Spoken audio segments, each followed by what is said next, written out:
Beer O'Clock on Real Ale Craft Beer, joined by Chris Latey, Real Ale 140, and today we got a bottle of Brew by Numbers, 0401, or 4 if you want, because it's a Berliner Weisse. So it's their take on, I think, what is a classic style of beer. Yeah. I was in the Colonel Brewery last month, and the owner of the brewery come over, we had a chat, and he was really proud of this. So he said take it away and review it. So of course it's a big bottle. Sharing it with Chris is the best thing to do because we can both kind of put our palates to the test with it. But yeah, they're really proud of it. I think it's going to be a great beer. So let's get it open into a glass and see what we get. So we're on 4.1%. Not a big beer. It's trying to go down the side, I reckon. I know this is a Weisse beer glass, but it's a German style beer. I don't have any kind of Berliner Weisse style glasses available. We've been doing other reviews, so I'm going to use a Weisse beer glass. I know if you're watching from Germany you might be thinking, no, it's the wrong glass, but it's a German themed beer. We're using a German themed glass. Why not? Let's get them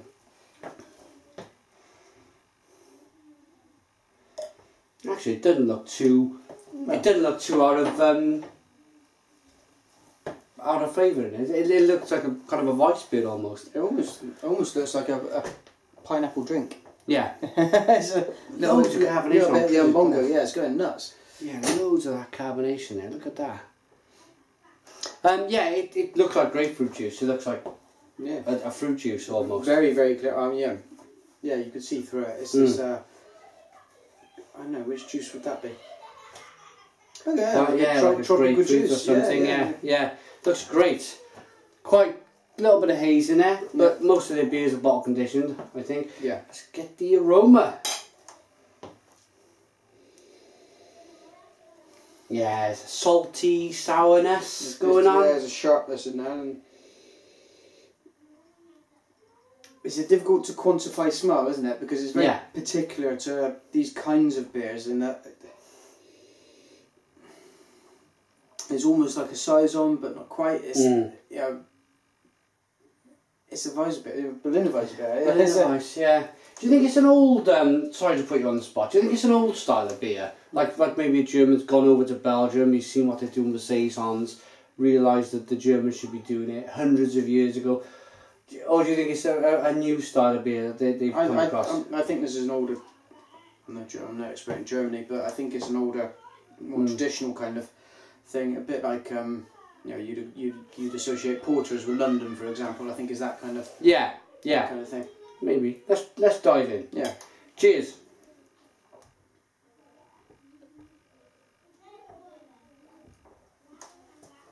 Oh wow! Blimey! Oh.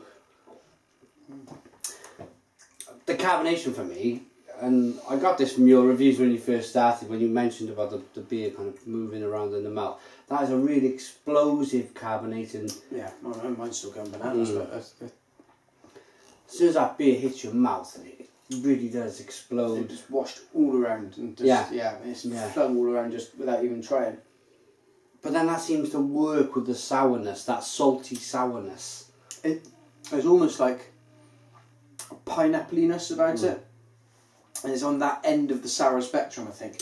Rather than a lemony kind of hit. It's right at the top end of a citrus where it starts getting sour. A real sharp apple as well. Oh yeah. A real kind of cooking apple sharpness about the beer. Yeah, you're just taking it straight off the tree. Yeah, and stick your teeth into it. Yeah, it really does. And again, so that would kind of push it towards maybe being cidery a little bit, but then of course that carbonation reminds me of champagne. It's just a big champagne like feeling in the mouth. It reminded me a little bit of that kvass beer that we did from Beavertown. Yeah. Which was 2.8% beer. It's got Uncle something. Oh god, what was it? Russian kvass. Yeah. Yeah. And there was presumably some kind of progression across Europe where they're using similar yeasts and styles and types of stuff, ingredients, I suppose. Yeah. This is smack bang in the middle of Europe, so you've got maybe the best of East and West. I think so. I think this is like quite like the Beavertown Russian kvass. Less on the biscuit side. That was more of a kind of a bready, biscuity. This is a salty, sour, but it's got a yeasty hit to it, but not a bready kind of theme. It's one of them things. We've started our day. We've had a few beers in the garden, but we've been drinking quite large stouts. And this for me is almost a palate live now. Like you're right back up. Yeah. Yeah. We've purposely been sticking to stouts and fairly normal stouts. Because actually you want to keep your palate fresh doing this kind of stuff. So if you are thinking about doing a tasting, always remember that. Don't start with the big hoppy numbers, because you just knacker your palate. That's right. That's right. Rating then, Chris, on 401 Berliner Weisse from Brew by Numbers. I like the fact it's coming to 750. I think that's a big sell for me on this. Yeah. Not because it's just masses of volume, but because this is a perfect table beer. Yeah. You could have this with a meal, and that, you know, just something. You know, you could have it with your Sunday roast even. It's fantastic. Really, really good. Really, like, you can share it with the kids even. You know, it's not stupidly strong or anything like that. And it's just that tartness that's going to lift and, you know, cleanse your palate in between courses. And I think it's great. I'm gonna go with a solid 8 out of 10 on that. 8 out of 10. Looking out into the garden with the sunshine. I'm really looking forward to sharing this with the girls in the sunshine. I think it's going to be a great kind of garden beer. As well as what Chris is saying. I agree with what Chris is saying with the in between meals and so forth. I'm going to join Chris on an 8 out of 10. I think it's a great beer. Check out Brew by Numbers, Berliner Weisse. Put your comments in the comments box. Check out Mr. Real 140. And cheers.